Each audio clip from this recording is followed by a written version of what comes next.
जा पाती, लेकिन मैं लंगड़ी हूँ। गुड़िया बेटी, क्या आपको भी बेर खाने हैं? हाँ मम्मा, मेरा दिल तो बहुत है, मगर मैं लंगड़ी हूँ।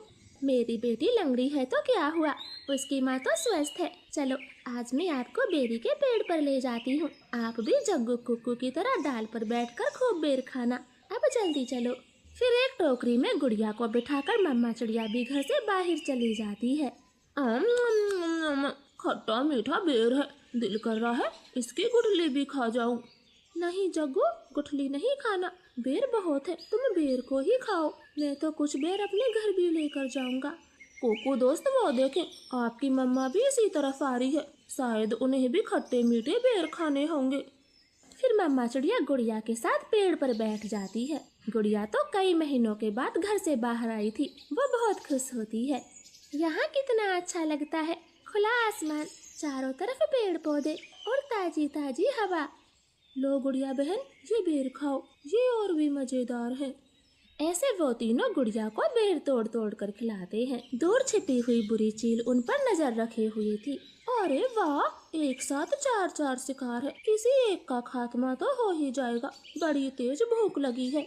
फिर वो बुरी चील धीरे धीरे बेरी के पेड़ तक पहुंच जाती है और एकदम से उन्हें घेर लेती। जग्गू और कुक्कू तो डर के मारे मम्मा चिड़िया के पीछे छुप जाते हैं। सब ऐसे ही खड़े रहो, अगर एक भी भागा तो कच्चा चबा जाऊंगी, बड़ी तेज भूख लगी है मुझे।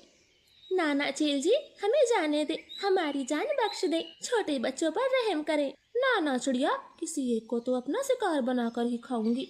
चील उनके सामने बैठी थी।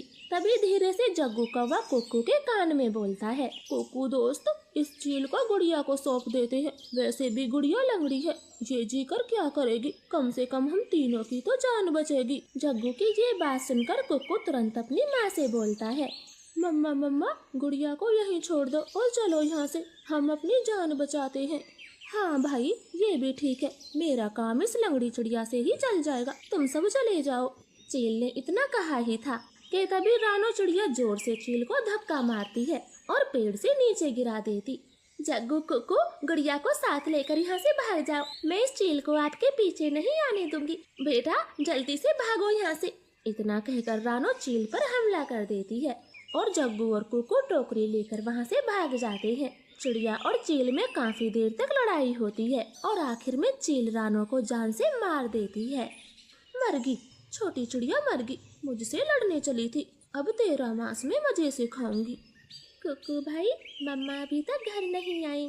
मम्मा को चील ने मार दिया है, वरना वो अब तक आ जाती, क्या जरूरत थी मम्मा को वहाँ ले जाने की। भाई, अगर हम वहाँ न होते तो वो बुरी चील आपको खा जाती, आप ऐसा क्यों बोलते हो? नहीं, हम चील के हाथ कभी ना आते, वो तो तुम साथ में थी, इसलिए मम्मा ने चील से लड़ाई करने की सोची। तुम लंगड़ी थी ना, माँ को तेरी वजह से मरना पड़ा, अब तू ही माँ की हत्यारन है, समझी? ऐसे कुक्कू तो गुड़िया को ही दोषी ठहराता है। अब गुड़िया का ध्यान रखने वाला कोई नहीं था। कुक्कू सारे सारे दिन बाहर घूमता फिरता, वो लंगड़ी बहन का बिल्कुल भी ख्याल नहीं रखता, चाहे वो भूखी हो या फिर प्यासी हो। भाई, सुबह से रात हो गई है, आप मेरे लिए कुछ खाने को नहीं लाए? जंगल में भोजन की कमी हो गई है, अपना पेट भरना ही बड़ा मुश्किल है, ऐसे में तेरे लिए दाना कहाँ से लाता? ऐसा बोलकर कुक्कू तो सो जाता है। गुड़िया को पूरी रात नींद नहीं आती, क्योंकि वो तो कई दिनों से भूखी थी। मम्मा मम्मा, अगर आज आप जिंदा होती तो मेरा कितना ख्याल रखती, अब तो मुझे भी भूखा सोना पड़ता है, मैं क्या